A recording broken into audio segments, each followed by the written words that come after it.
Week to week, it's the same bourse. Egyptian market doing really well and actually the best performer year to date. Well, exactly. And last year, remember, it was week to week. It was the worst performer. So it's been a nice bounce this year. You know, you've got to remember it's a political play, isn't it? You know, 25th of Jan was the Egyptian revolution.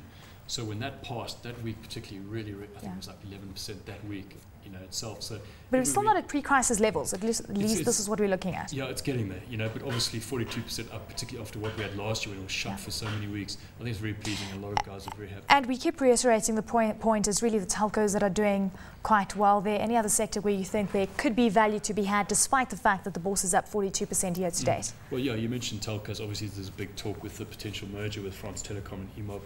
You know, the real estate sector, there's also a lot of rumours doing the round about M&A activity, so that's providing a nice base for those stocks. And then Commie, the results were good, which really gave strength to that name. All right, let's touch on the Namibian market and also the South African market. We actually had a bit of positive news last week, of course, Greek bailout package and a few other positive items on the agenda as well. We're tracking global sentiments. Any chance that we could actually move away from there? Because this was the second best performing bourse last week. SA and Namibia moving in tandem together. Yeah, well, they correlate closely with each other, as we know, and then they obviously correlate very closely with global markets. And that's what we saw in those two markets, was whatever the global markets are doing, they're doing themselves. And obviously we saw the rand quite strong last week, and as you say, it was about the Greek bailout mostly. Yeah. It's interesting because usually when we see a much stronger local currency, it's the resources that come under pressure. So again, an environment where industrials are pushing us further.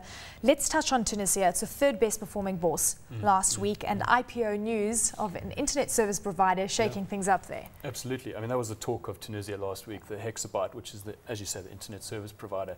It doubled in 1 week, which is obviously, you know, great news. So I think everyone was very happy with that. Banks also imminent with regards to earnings releases there? Correct, and that's a trend we've seen across not only Tunisia, but we've seen it in Kenya and Nigeria as well. You know, results season is in full swing, and I think you're just seeing some positioning ahead of results. Well, speaking of Kenya, let's touch on that bourse, fourth best performing bourse that came through. Correct, yeah, it's always difficult. An earnings focus that has actually come to the fore as well. No, absolutely. You know, in a way it was a pity because volumes were low and foreign activity was also low last week, which is kind of counter to what we were thinking might happen. But yes, results are coming out, and again, I think investors are positioning themselves in anticipation of good earnings. Fifth best performing bourse was Nigeria, and pretty much the same picture there. It seems that investors are very optimistic about earnings, but one other trend that we see in Nigeria is most investors moving away from the equity market and actually moving to the fixed income market. Correct. Are we seeing this being reversed at all? Slightly, yeah, and I think it's more by domestic players. So what you see typically, volumes will really expand once the foreigners get involved, but mostly there was a reversal from locals. But we really saw activity in the banks. I mean, it was quite amazing watching some of the volumes going through.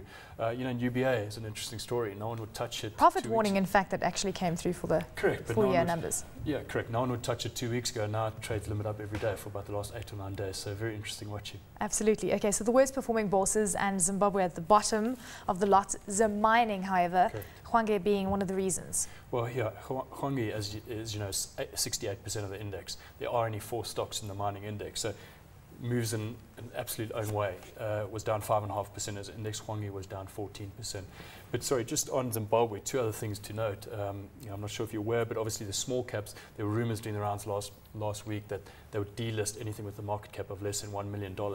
And that this is to create liquidity, isn't it? Well, in theory, yes. But what you typically find, what we saw last week, was you saw a lot of activity in stocks that don't actually trade.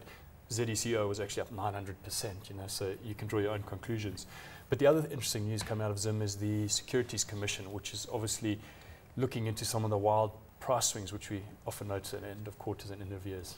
Is this due to the lack of liquidity that is exacerbating some of the moves, or do you think that it could actually be a bit of foul play? Well, I'm not sure. You know, obviously liquidity is an issue. I think the way it trades, you know, the open outcry, the old school way of doing it, is possibly a factor. But yeah, I mean, it's very noticeable. You can see some wild price swings, so it's good that it's being looked into.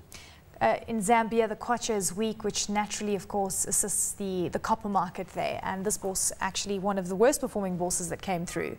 Correct. Yeah, the tough thing with the Lusaka Stock Exchange is liquidity. You know, and again, last week there wasn't much going on, and with the kwacha slightly weak, exactly like you say, you know, just dragged the index down. Let's also touch on Mauritius, that the third worst performing bourse as well. Banks also losing ground. Hotels are coming under pressure because we know that tourism is still very suppressed from Europe, and of course that is a big market for Mauritius. Absolutely. I mean, Mauritius is so closely linked to Europe. as we all know, and then within that you've got hotels, which is obviously one of the main sectors that reap the benefits from Europe, and then banks as well. MCB was down about 1.8%, and that just dragged the whole index down.